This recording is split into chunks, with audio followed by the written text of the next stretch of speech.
because his skills are bombastic. Secondo me non ci interessa tanto perché siamo l'Inter e comunque se giochiamo il nostro gioco siamo ingiocabili. Hello listener and welcome to episode 2 of the Football Travel Pod, as today we visit Italy, Tirana, Albania and Buenos Aires. Quite the mix, we know, but you are going to love it. Transport yourself from La Bombonera to Bergamo and the Monumental to Milano, all in under an hour, as we talk Balkan cuisine, hidden gems and the Club World Cup. First, I'm going to introduce today lifelong River Plate season ticket holder and a man who works in the sport tourism industry, Federico Colaianni. How are you doing today, Fede? Hi, Joe. All good? I'm introducing Fede first because him and I had the pleasure of spending the weekend in Tirana, Albania. The season ended, of course, and we checked the fixtures to see if there was a weekend away on the cards. And lo and behold, Albania were playing Serbia, a fixture which many think should be banned from international football, given the history and problems of international derbies of a similar nature. They played 10 years ago.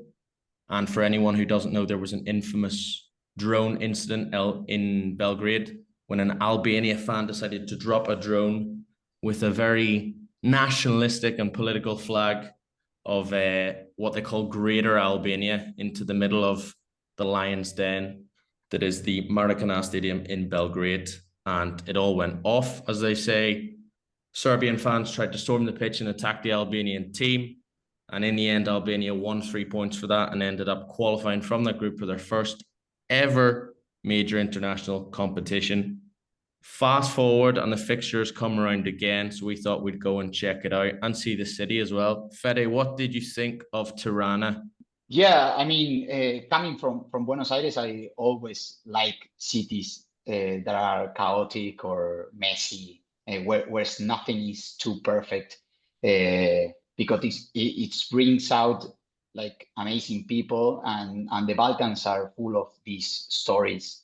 Djokovic, Modric, Double Zucker, and they are all proof of that, you know. So in Albania, I felt something unique. It's a country that wants to open up to the world, and you can sense it in the streets. People are super friendly. And they wanted to share the culture after so many years of isolation. Yeah, we learned that, didn't we? We did a fabulous walking tour on Friday morning. As soon as we got there, lots of history about, decades and decades, very recently, of a communist regime, no one really getting in and out of the country. And then all of a sudden, things opening up. Italian television, English popular culture, all these things coming in. And like you said, the people were so friendly, absolutely amazing. We had some good food too, some good local food. Tell us a little bit about that, Fede. Yeah, it's a mix of the stew that is in every country. In Argentina, we have ours, and in Ireland, you have yours, and there in this region, in the Balkans, they have theirs. The baklava was amazing, but yeah, this dish were always like, I think, for the poor people and people that suffer, and they take that and they convert it to a really, really good meals. I really enjoy that. Yeah, of course, the idea of stew being whatever's left or possible for people without a lot of money to put together. Think of like goulash from Hungary and stews from all over like Latin America, Ireland, like you said, it's everywhere.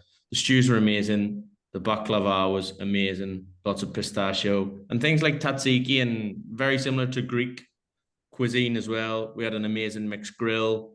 The city was small, very walkable, or the city center, the touristic center was small and walkable. The stadium, which is the Air Albania Stadium, is built into one building, if you like, with a large Marriott hotel, which is a tower on one corner of the stadium. It looks more like a shopping center from the outside than a stadium, but lights up in red at night, like this crystal in the middle of a city, walking distance from everything. There's no metro or bus ride out of town to get there. So it's a really well put together touristic city centre, still relatively cheap. And like you said, the best thing this weekend was the people. We met some amazing characters that wanted to literally give us food, give us drink, help us, give us directions. Every taxi driver was amazing.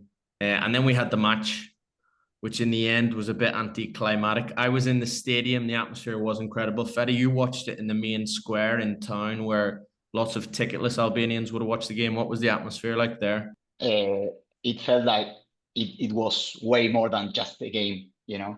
They put up a big screen in the main square, and the vibe was incredible. If I have to compare with something I've seen, it's more like a Independence Day back home. Everyone out in the streets, dressed in the national colors, wearing the traditional Albanian hats, singing songs about their country, I think. The match was happening, you know, in the background, but it was more as a celebration. I love it. I really love it. Yeah, it was amazing. I encountered a few friends of friends before the game, and at that stage, the beers were flowing. There was loads of people, red and black everywhere, people hanging out of their cars with flags, big flags hanging down from monuments on the city, real party atmosphere. There was definitely some songs and flags and t-shirts and like a lot of anti-Serbian rhetoric, or maybe like pro-Albanian, shall we say, historic like war songs and things like that.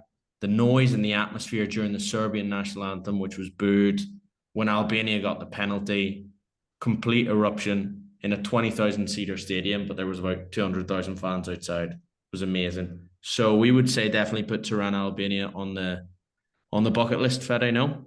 Yeah, 100%, 100%. I will go back for sure. Going from Tirana, then we are just going to cross the water to Italy. We're going to talk to Emmet Gates, who is an Italian football writer for Forbes and Destination Calcio. Emmet, how you doing? Yeah, doing good, Joe. Thanks for having me on the show. Good to talk all things Calcio. Thanks for coming. You've just spent a whole year basically working in Italian football, in particular, going there, every weekend. Tell us a little bit about how your year was, how different it was to actually go to the grounds every week instead of just write about it. Yeah, I mean, it's been a good year, but an intense year. Obviously going to games across Italy, up and down, Serie A, Serie B, Serie C. It's been a good year, intense. And you get to see the full scale of Italy, the pros and the cons, the good sides, the bad sides, everything in between. And it's been a good year. Obviously, Joe, we spent a weekend together in Modena and Bologna, if memory serves, also Milan. So yeah, it's been a good year. It was hard working, intense year, but yeah, loved every minute of it. Covering all aspects of the Italian game. Now that you complete the set, if you like, I'd say there's probably not a stadium in Italy that you haven't been to. Talk to us about some of your favorite stadiums or games from last season in particular. So stadiums, I would say, obviously San Siro is my favorite stadium anywhere in the world. It's just, there's something about it. It's rough around the edges. It badly needs renovated. You can see why both clubs want to knock it down and build a new one, but you just think of the history, the sheer scale of it. I liken it to basically a spaceship come down from Mars and just sat itself down in the district, because a lot of people don't know that San Siro is a district in Milan, because obviously its official name is Stadio Giuseppe Meazza, but the San Siro is a district, and that's why people call it the San Siro. The area of the San Siro is just basically concrete, grey, drab, as far as the eye can see, and then you have this massive spaceship that's basically just sat down in the middle of this concrete jungle.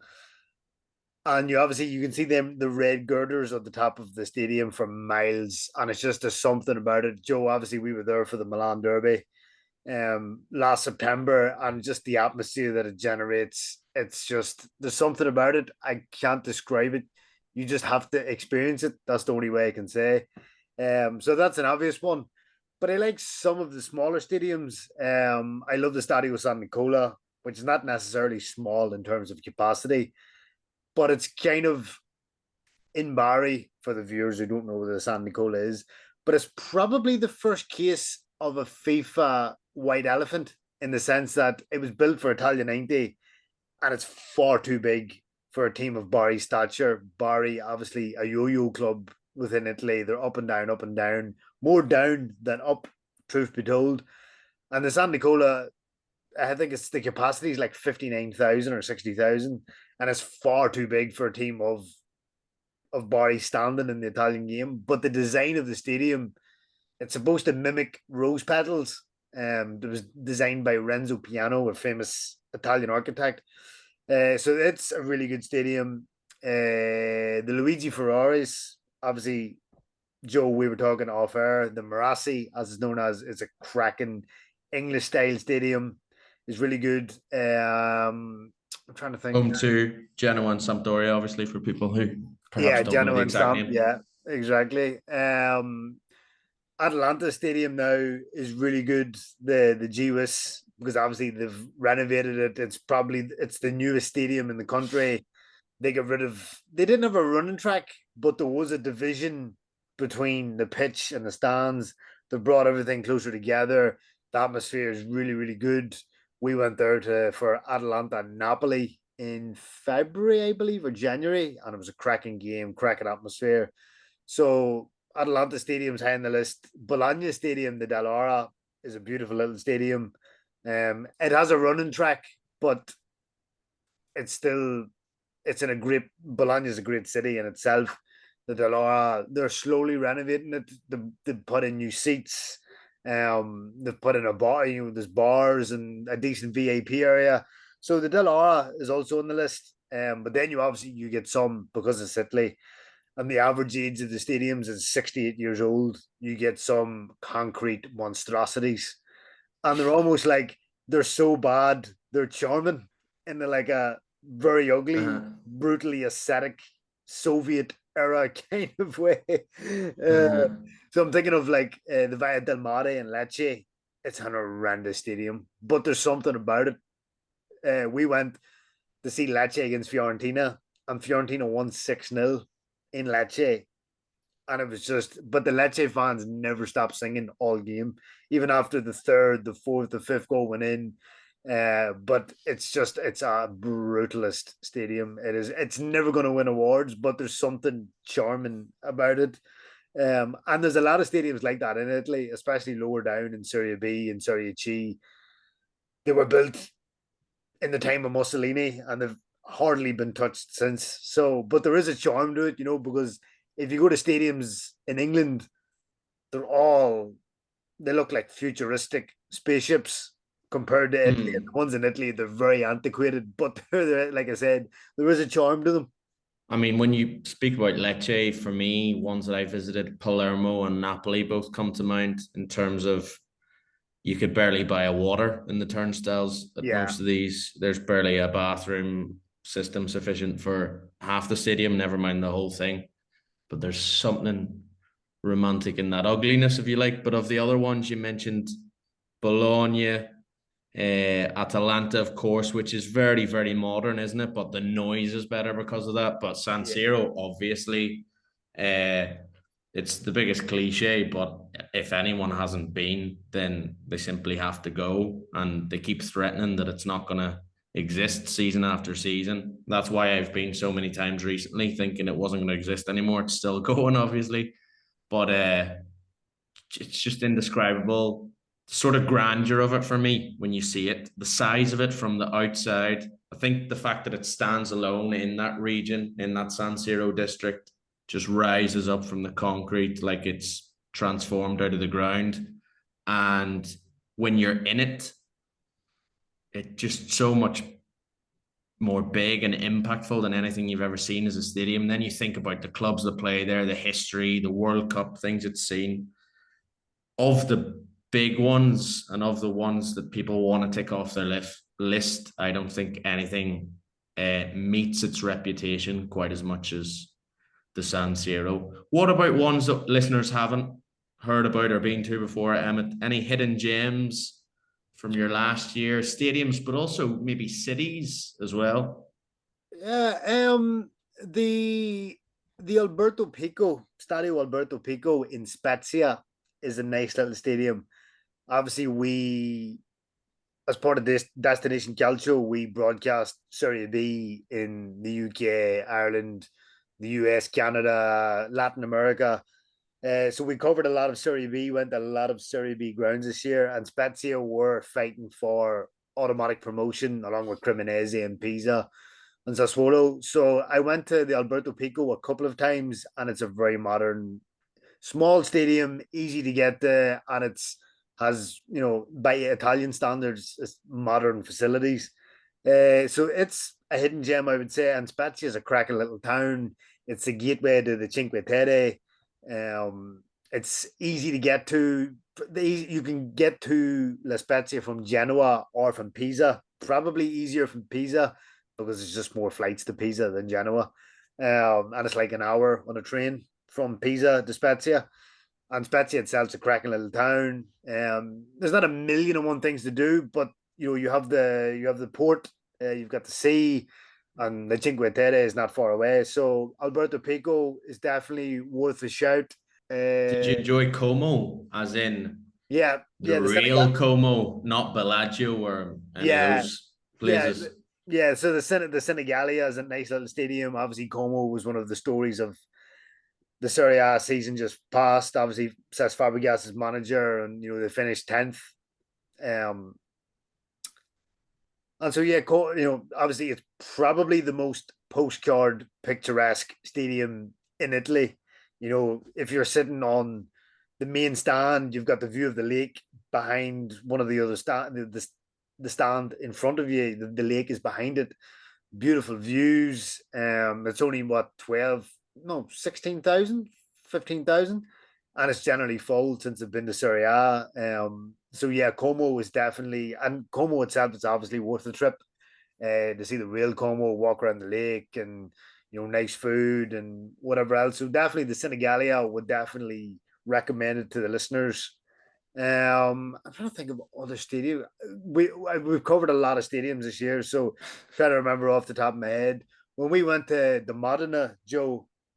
Yeah, that was different, wasn't it? To be fair, Modena. Yeah, and the town was fantastic as well. Yeah, exactly. You know, if you want some, you know, good, you know, balsamic vinegar or prosciutto or some formaggi, some nice cheese. Modena's a cracking little town. Like I said, the San Nicola, just for the sheer vastness of it, because obviously Bari is in Puglia, and Puglia is not, it's not a hidden gem anymore. It's a region of Italy. It's not exactly the easiest to get to, so a lot of people don't go, and when they do go, they don't really think of football. So Bari is kind of a hidden gem in that sense, and the San Nicola, just because of the sheer vastness of it. We went to Bari Catanzaro. I wouldn't say a fireworks pyrotechnics display, but they had this, it was a light show. And I remember I put a video up on Twitter, and it went viral. It got thousands of likes and retweets because they were just like, this is Serie B, this is amazing. Myself and Dan Cancian, who also works for Destination Calcio, we went to U.S.A, Palermo, the Stadio Romeo Mente, which is 7,500 in Castellammare di Stabia, which is just outside Naples. The town itself is a little bit unremarkable, but the stadium, it creates a good buzz because it's tiny, it's compact, and U.S.A did really well last year. But again, a little bit difficult to get there. You would have to fly to Naples and then get a car to Castellammare. That's where Fabio Quagliarella is from. For any of the older listeners of a certain vintage, you know who Quagliarella is. He's from Castellammare di Stabia. So the little grounds like that, I mean, they're aesthetically, they're ugly. You know, they're rough around the edges. It's the bare necessity. But the atmosphere that you get because it's not super polished. It's very raw. It's unfiltered. It's uncensored. It's the best selling point of Italian football at this stage is the atmosphere, and in the smaller grounds you do get that. So those would be my few that I would say, definitely recommend to the listener to go check out if they're in Italy. Just a few on that list, damn it. Yeah. I mean, we could be here all day, but and obviously I would have to say Napoli as well. Just if you're a fan of Diego or a fan of Scott McTominay, McFratama as they call him now, I've never seen a Scottish person so loved in on Italy. a par. McTominay is now. I was in Naples for the weekend they won the Scudetto, and there was Scottish flags everywhere. There's murals of McTominay. Neapolitans now are getting tattoos of McTominay. He's not Diego, but he's definitely flavor of the year. And it's hard to think of a better career move than McTominay United to Napoli in the last decade, to be honest. Yeah, 100%. I knew he would be good for Napoli when he signed. I didn't think he would be this good and this pivotal in them winning the league title. Go and have a look at Destination Calcio. Also look at the Calcio diaries that I did with the Atlantic Dispatch when I did 6 weeks in Italy back in September, October, and crossed over with Emmet. We did a deep dive into a few of those. Calcio culture is the place to be. And I suppose a little tip for me, like you mentioned, U.S.A, the more lesser known it is, the more unique and authentic the sort of match day and city experience you can have. It's less visited, locals appreciate you more, etc., etc., etc. So take Emmet up on a few of those suggestions. Now we're going to cross the Atlantic, like many Italians did in the past, Federico's great-great-great-grandparents included. And then they end up over there, River Plate fans all these years later. Fede, talk to me a little bit about River Plate, where River Plate began, where it is now, and give listeners an idea of what a day at the Estadio Monumental is like. Well, the cool fact here, of course, a lot of listeners would heard about River Plate and Boca Juniors from Argentina, but what they wouldn't know is that River Plate was actually founded in La Boca, the same neighborhood as Boca, just 4 years earlier. And after many moves and being kicked out several stadiums over the years, River finally settled in between Belgrano and Núñez. That's another fun fact because they always say Monumental of Núñez, and actually the Monumental is in Belgrano. It's just in the middle. Both neighborhoods are in the north of the city in Buenos Aires. And now there it's, of course, the biggest stadium in South America. The capacity is over 85,000. And I can give you a scoop. I don't know if that's the correct word. The scoop. Yeah, a scoop. But the next year, they're planning to expand it even more and put a roof, a ceiling, make it a little bit more European. That is not gonna, Emmet is not gonna like this because he's a romantic of football and he likes like older stadiums. But now the stadium is top. It's very modern after the last expansion 4 years ago, and it has great access, everything, and that's why that's part of the reason why the Argentinian national team plays there, right? In my opinion, River Plate is the biggest cultural movement in the world because after the pandemic, every single match has been sold out. And I honestly can't think of another event that brings in that many people twice a month on regular basis. So, yeah. We'll give it to you. No bias, of course, absolutely no bias. No bias whatsoever. In saying that, as you both know, and for the listeners, my allegiance is more towards Boca, but I went to see River Plate twice, and the Monumental is an experience and a half. It is 85,000, even for a league game against a smaller side, because I went to River Plate against Talleres, and the stadium was full and it was bouncing, and it probably, I would say, pound for pound, it's a better experience than going to La Bombonera. As much as it pains me to say it, it is better. Yeah, I have to probably third that as well. A lot of people ask me, a lot of people do the trip and they maybe have time to do one stadium or the other, or maybe they're only there over one weekend and can only watch one team play at home. I tell people to do both and make their own mind up. It's sort of hard to argue with the Monumental because it is literally twice the size of La Bombonera and twice the noise, twice that many people, and it is just something completely spectacular. But both are absolutely amazing. One thing that La Boca has in its favor that River currently doesn't have is I feel like La Boca, the barrio, the neighborhood, is almost like an extension of the stadium. The colors of the yellow and blue on the stadium turn into the colors on the walls of the houses, and Diego Maradona's face is absolutely printed all over this barrio, and it very much lives Boca Juniors. River have found themselves in a barrio that isn't necessarily a working class barrio or a football barrio, but once you're in the stadium, there's absolutely no difference. There's maybe a myth that we should dispel that one club is the working man's club and one is more elite. Historically, certain transfers and led to these titles, like River Plate, of course, being called the Millonarios. But once you're in the stadium in Argentina, actually whatever club in the country, I found it's the exact same. It's absolutely 99% in every stadium. The people, you know, the working class people, the people that spend whatever they have to go and watch football every week from the third division to Boca or River. And then, yes, at a Boca River level, both of them have their VIP sections and whatnot, but both absolutely unbelievable experiences. Fede, River Plate are in the news at the minute for two reasons.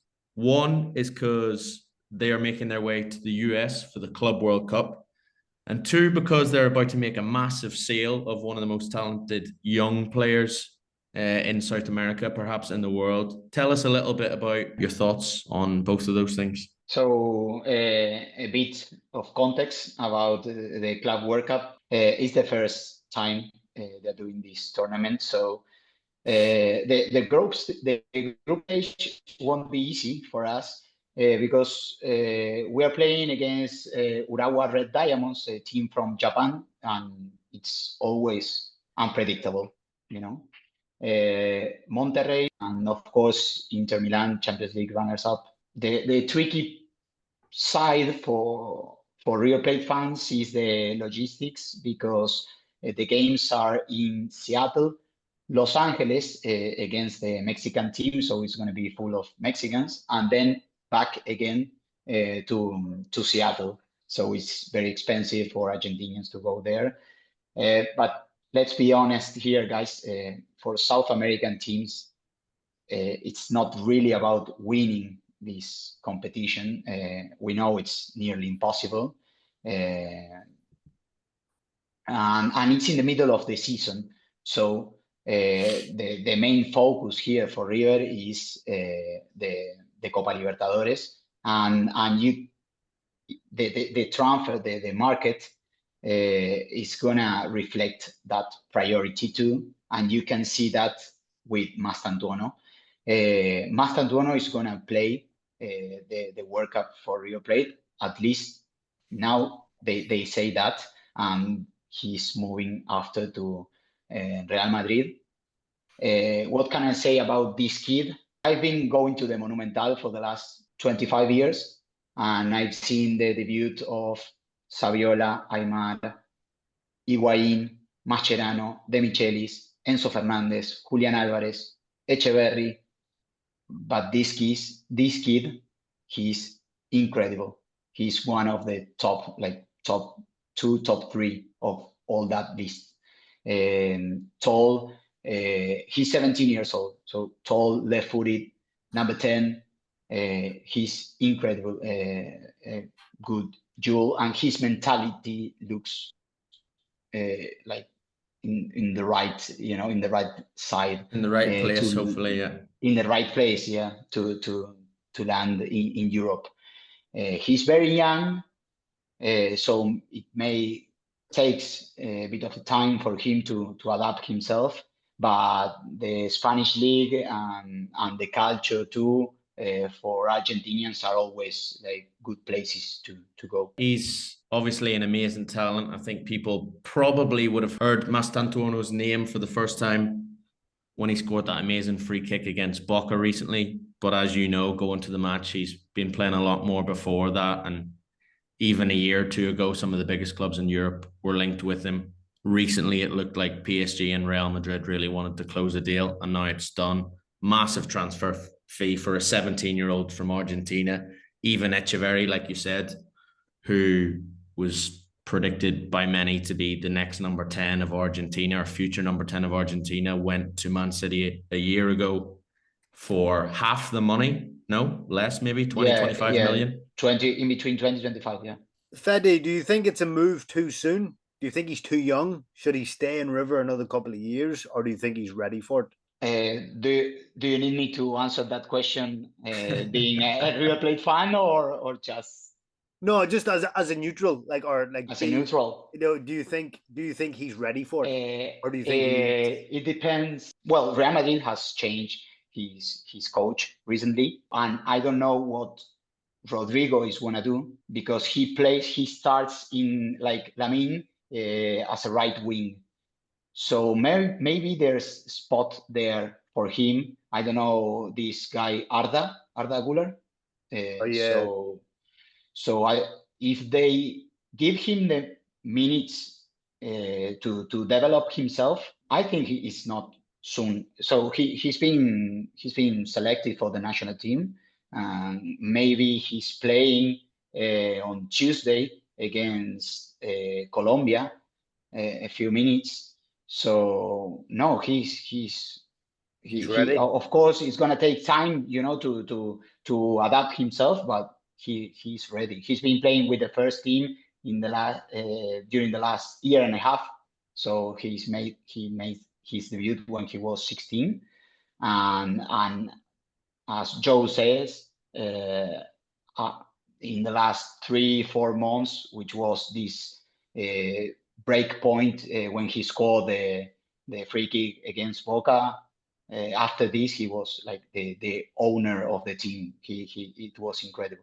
He isn't like one of these little diminutive Argentine attackers that comes through, and the thing against them is maybe their size and their stature. Like, he's a big lad, and if he put a bit of muscle on, you do see him more in that. Fede, you likened him physically to Gareth Bale, which sounds, obviously he's nowhere near that yet, but Gareth Bale, the peak Gareth Bale that we think of, is not the one that came through at Southampton. So that's the idea. He's a completely different physical presence to what you would think of in the typical Argentinian number 10. And, you mentioned names like Arda Güler, Endrick, those young guys who are seen as the next big thing, whether it's in Brazil, in Turkey, they go to Real Madrid. And to be fair, they've bed them in. It might take a year or two and they get less minutes and less games. But then they come through and they seem to do it. Even looking at Vinicius Jr. and Rodrigo, Vinicius was brought over as a teenager from Flamengo.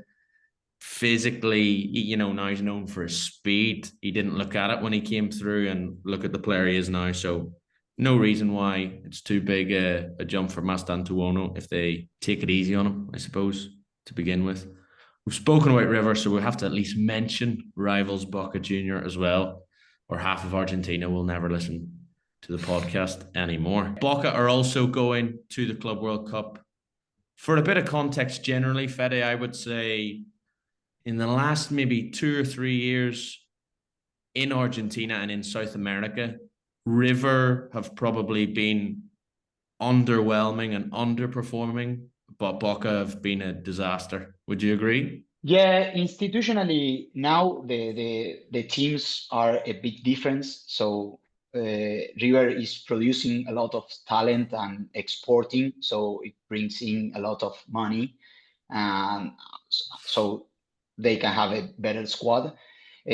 Boca has been doing the last market was good, but they didn't. They are not playing the Copa Libertadores right now, and this is like a big hole in the budget for them. I have to be fair with this. I think Boca style will be better in the Club World Cup than River Plate style, because they usually are stronger on the defense and they counter attack better. But to be fair, the group is not that good for them. They have Benfica, Bayern Munich, and a team from New Zealand. Auckland, yeah. Auckland. So, yeah, let's see what happens to them. Yeah, like you say, the generalization is that River love to try and play beautiful football, even if it's perhaps not the most effective way to play.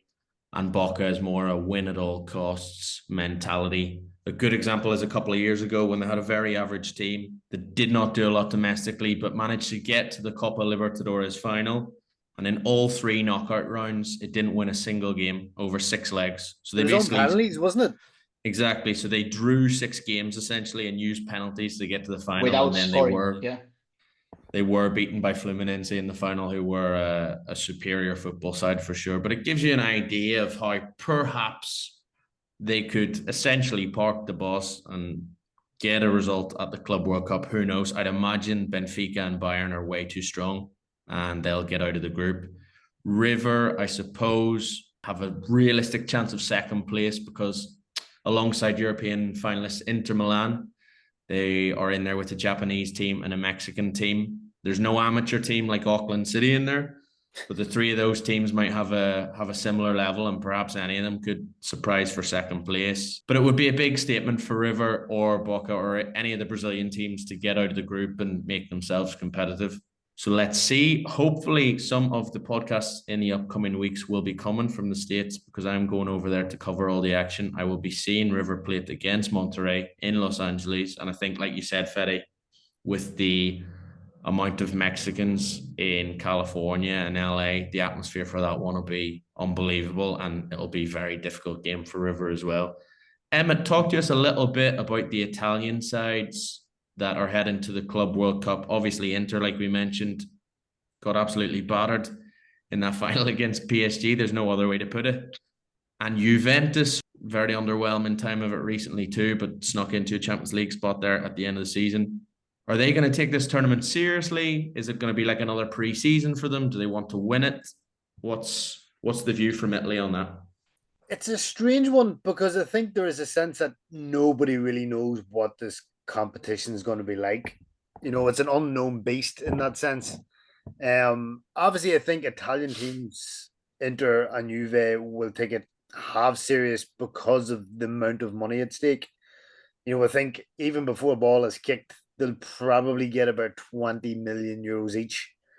And then I think it's 2 million per victory, 2 million euros per victory. And then if they get to the round of 16 or quarterfinals, so they could end up maybe with about 30, 35 million euros each. So I think for financial reasons alone, they will take it serious. I think Inter, you said battered in the Champions League final. I think that's being generous. They were absolutely annihilated. The worst performance you've ever seen from any team in the history of the Champions League final. They were second best from the first minute. So I think they'll want to try and eradicate that performance as soon as possible with a good showing at the FIFA World Club Cup, just to kind of almost exercise the demons or banish the ghosts, if you will. And obviously now they've got a new manager this week, Christian Kiewu's come in, because I think the general feeling was nobody expected Simone Inzaghi to leave. His resignation was unexpected. They expected him to rebuild Inter, start a new cycle next season. So it's him leaving and going to Al Hilal has kind of come out of the blue. Now Christian Kiewu's in, who was at Parma for a cup of coffee at the back end of last season. Inter legend, but untested with a club of this size. So how he does is going to be very interesting. Juve, on the other hand, it's weird even saying this about Italy's biggest team, but Italy or Juventus were kind of non-existent last year. Like they weren't in any of the headlines all year. As you said, they were kind of lingering between 4th and 5th for most of the season, and then they snuck in to 4th in the last few weeks and didn't let it go. But you know, Juve were not newsworthy all of last season, and for Italy's biggest club, that's it's better to be hated than ignored, and Juve were ignored all of last season. So again, a bit like Inter, they've got a club legend, Igor Tudor, on the bench, who's gonna basically he steadied the ship in the last few weeks. He's gonna come in now. He's gonna lead the club during this FIFA World Club Cup. If there's a good showing from Juve will likely keep him for next season. So I do think they will take it serious because both managers have something to prove. Inter as a club have got something to prove off the back of the Champions League final. I do think both teams can go on a decent run. Inter have River Plate, and that'll be the best game in their group. Juve have got Man City. That'll be an intriguing game. I fully expect Juve to finish second. I think Inter, depending on how the confidence is after PSG, I think even River could top that group. It wouldn't surprise me if Inter finished second. But I do think there is a feeling that okay, it's an unknown competition, but both will try and take it seriously, purely just for financial reasons. We spoke off camera, off air, a couple of days ago about the danger of perhaps teams like Porto and Benfica, and the fact that a Champions League title in this day and age seems impossible for them. But at the same time, if they go and make a run at this Club World Cup, they could end up earning more money than they were if they were to win the Champions League or go far in the Champions League. So I think there's also teams like that to look out for, maybe where some of the giants might not sleep on it, but especially like you said, the first tournament, no one knows what to expect. There are other teams where that money already will be calling. Let's see what happens. I think if you look at the history of the Toyota Cup, the Intercontinental Cup, South American teams always took that a lot more seriously than European clubs. So you might see that kind of attitude going into this competition. Absolutely, no doubt about it. Luis Enrique said something last week that I enjoyed. He was asked basically who the favourites are for the tournament, and he said, well, look, by design in this day and age, the Europeans are probably the favourites for this tournament, but that's not because we're European. It's because economic reasons allow us to have the best South Americans, the best Asians, the best Africans. It's just the way of the football world, and it has been now for a few decades. However, having the privilege to spend time in South America, cover Argentinian and Brazilian football, can tell you now that a lot of people in Europe writing off this tournament should beware, because on every other continent on the planet, this is a golden ticket for them to have a go at the Europeans, to take a historical scalp. For River to beat Inter, for Boca to beat Benfica, that'll be going on the walls of the stadiums there if it happens, Yeah. And I've seen a few Eurocentric opinions, even in the questions we asked of how we take this thing seriously. In the other continents, that's just a given. Why wouldn't you? It's the Club World Cup, and it's a really good opportunity for these teams, both financially and in terms of history and legacy, and beating these big European teams. So I think hopefully in the first week or two of the tournament, we do see a few performances from non-European teams, and people do take note, and who knows what happens. And you also have the factor that the European season has just ended. There will be a lot of fatigue, whereas Betty pointed out, in Argentina, the season is ongoing. It's in the middle of the season, so Rivers players are going to be in top shape, while the European players are going to be knackered. Yeah. So you could see upsets. The only question mark that I have there is the open window. For us, our star is Mastantuono, and he's leaving. I don't know if he's going to play with River or not. Maybe yes, but and Boca is about to sign, or are trying to sign Paredes. So which team are they gonna? Which starting 11 are they gonna present on the pitch in the first game? So that's the question. And for South American teams, the same with the Brazilians. The Flamengo has signed Jorginho. So the team, the starting 11 could be very different for the worst or for better. So that's the question mark for me. Yeah, a great example is Botafogo have just sold 3 players to Nottingham Forest. At the time of recording, I'm not actually aware if they're staying for the Club World Cup or not. One of those is Igor Jesus, which in my opinion is the best, if not top 3 strikers in South America at the moment. Last year, he made his debut for Brazil and scored. He was the star striker in a Botafogo team that won the league in Brazil and won the Copa Libertadores. You're thinking how those negotiations are going between Botafogo and Forest. If they lose Igor Jesus and 2 other players before the tournament, all of a sudden they're going to a tournament thinking we've got a chance of competing here to, oh my goodness, what's the score going to be against PSG? On the contrary, Forest are thinking, if I'm paying for these guys, I don't want them going breaking their necks on those pitches in the States for a month when they could be resting before our preseason. Yeah. So maybe it's something that FIFA and all the continental associations will think about before the next Club World Cup. Like you said, June and July being the cutoff point for contracts. I can't see that being the same in 4 years' time when this comes around again. Can you, Emmet? Yeah, I think there is a lot of teething issues. Out.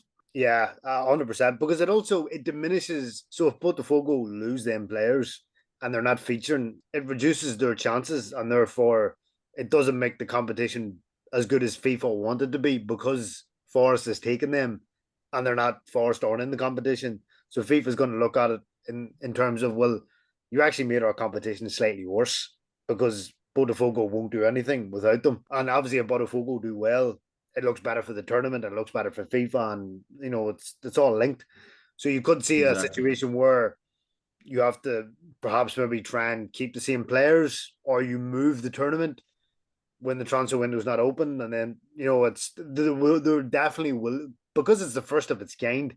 I think you will see a lot of kinks ironed out by the time the next one in 2029. Guys, that's all we've got time for. Fede, Emmet, thanks so much. To sum it up, we've been from Albania to Italy to Buenos Aires and up to the United States. San Siro and Spezia, Emmet, for listeners next season to take a look now.